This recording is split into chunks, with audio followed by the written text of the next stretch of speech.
Welcome back to Coffee and Conversation. And as you can see, we have Audie with us. And he's been all over me lately because I've been suffering from a bit of sinus congestion. I rarely am beset by this. Unfortunately, when I do get sinusitis, it's usually pretty bad. So the downside is, yeah, it's bad. The upside is it's like a once every 20 year kind of thing. So Audie has taken it upon himself to be my caretaker when I am ill, which means he feels it's his job to wake me up all the time to tell me he loves me. And I do get it. This is coming from a place of kitty affection. He is not trying to interfere with my ability to sleep. He's just trying to remind me that a cat loves me. So it's easy to be tolerant of it, even when he's keeping me up all night. So he is very happy. He is getting loads of attention. I have cat hair up my nose. So I'm going to set him down, and then we are going to get back to the business at hand. Do you want to go down? No, you don't. All right, go ahead. Go, go, go, go. There we go. It's so much easier when he decides for himself that he wants to go.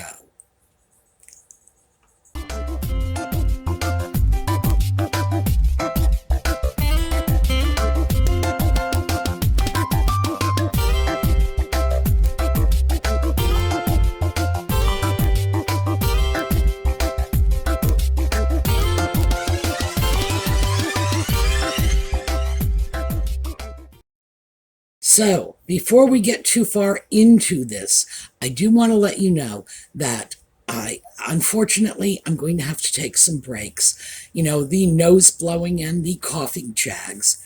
But once again, please do not be concerned.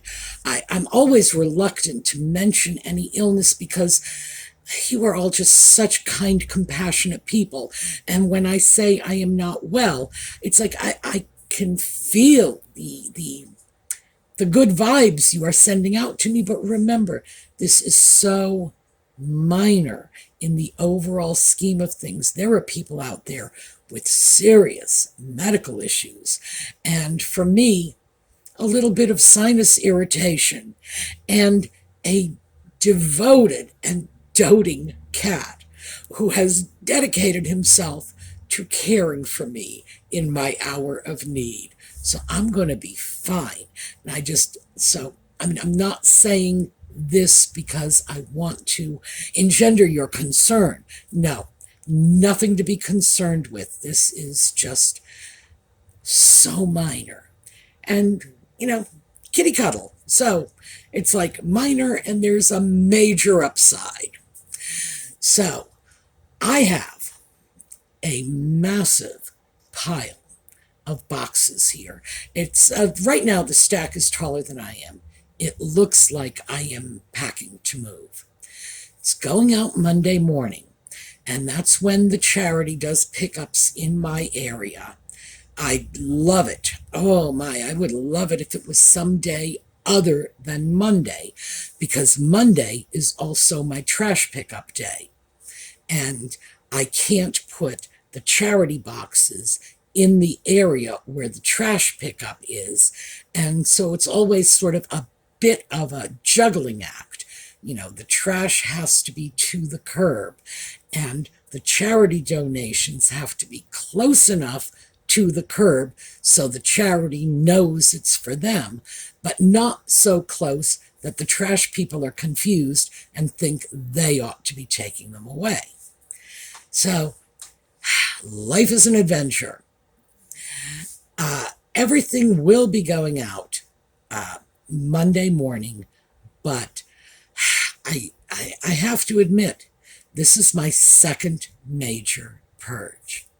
My first major purge was a year ago when I began this, back at the beginning of the year.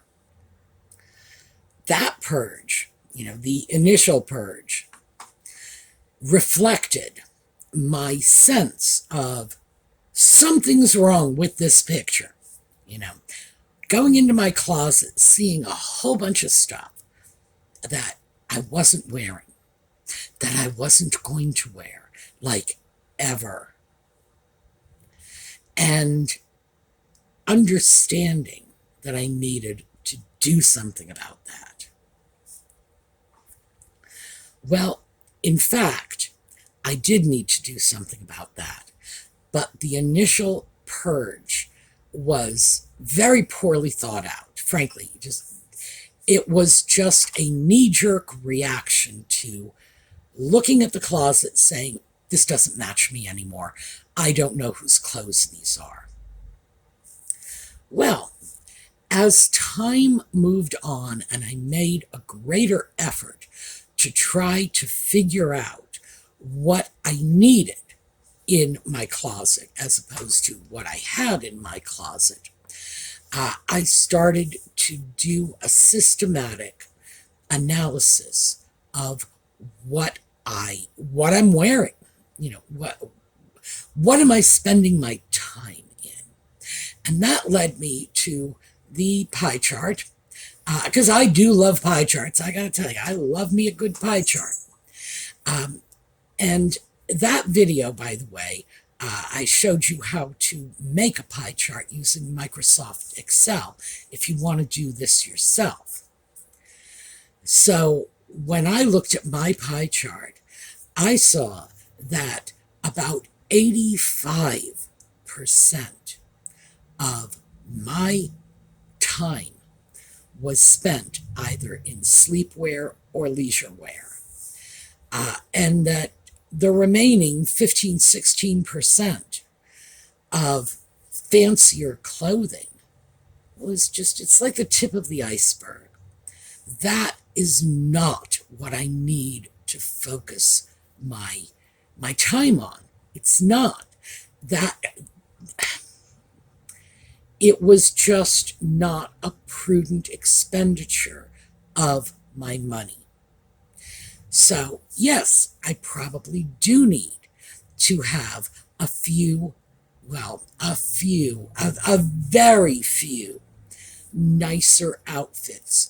I probably do, given my age and the age of the people I know, I probably do need a nice funeral outfit.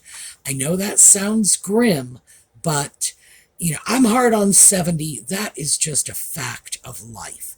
I need a funeral outfit. So, yeah, there you go. I probably need something that maybe isn't a funeral outfit. We'll see about that. But those are going to be the last things I bring in to my closet. And the reason why is because it's the smallest pie wedge. So, yeah, I'm focusing on the larger pie wedges. And I don't have to worry too much about this. Like I say, half of my 85% is sleepwear. So that's easy enough to deal with. What I found when I came up with that evaluation was that, yeah, I should have gotten rid of everything I got rid of in the first purge, but suddenly I have a whole new purge that I need to deal with. It's a whole new batch of stuff that just needs to scoot along. Why? Because I'm not wearing it. And these were cute things. Don't get me wrong. I liked them. I wouldn't have bought them if I didn't like them. But in reality, sweaters and sweatshirts, is mostly what I need. Frankly, that is just my leisure wear stuff. And I may even find myself going through some of my recent acquisitions. In other words, things I've bought this year, and packing some of them away for donation too. When I have a chance now to look at this and think about it, is this really what I want? And maybe it is, maybe it isn't. So, and by the way, I'm giving myself permission to do that. I have my own permission to look at something that I purchased sometime in the last year and may have only worn 2 or 3 times and say, nope, not working, goodbye. And that is very liberating, because a lot of times when we have things in our wardrobe and they're new and we've just bought them, and we are thinking to ourselves, I'm not getting my money's worth out of it. That's probably not the best way to look at it. Now, if I looked at this sort of thing as a clothing purchase, I would be saying, yeah, I'm not getting my money's worth out of it. But if I look at it as a charitable contribution, something that is going out to a homeless shelter, then all of a sudden these great warm sweaters and sweatshirts they've just flipped themselves into another category. Would I begrudge a homeless person a $20 sweatshirt? No, I would not. Period. So I'm okay with this. I just have to redefine what it is I'm taking out of my closet. And no, it's not an article of barely worn clothing.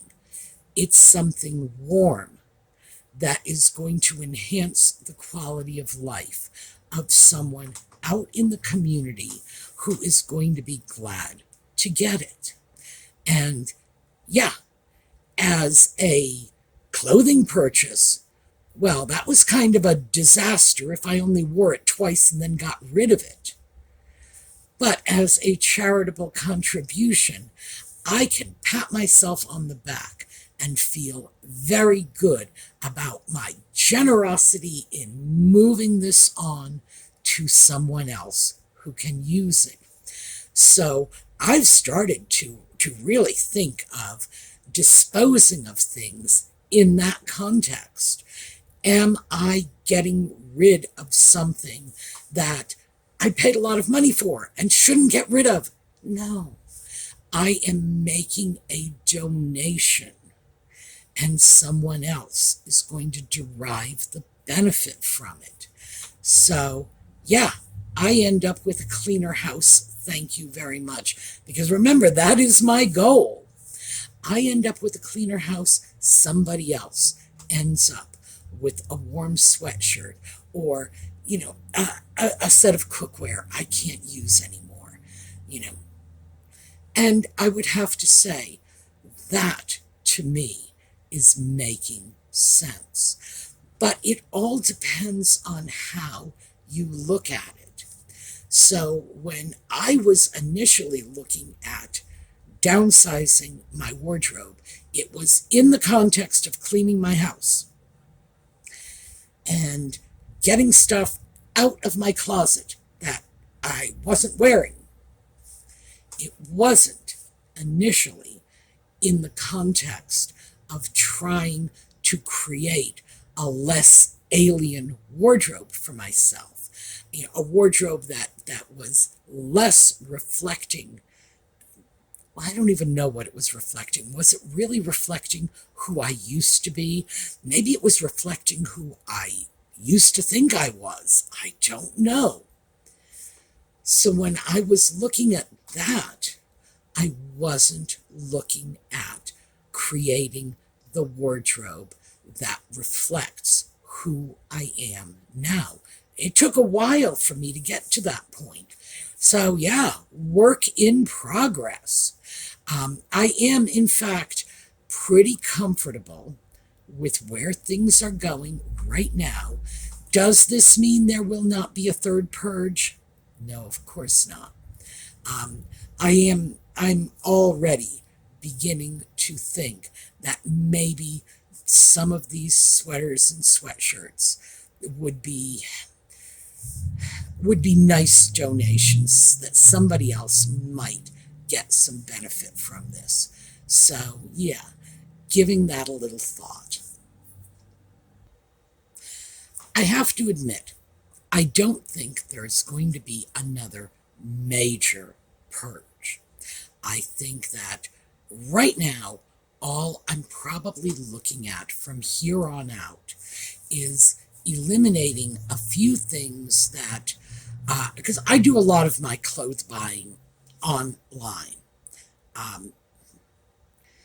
I go onto various sites, I'll find something, I think I like it because it's got a pretty picture, but then when it arrives, maybe I don't like it. Maybe I don't send it back. That happened to me with a pair of boots.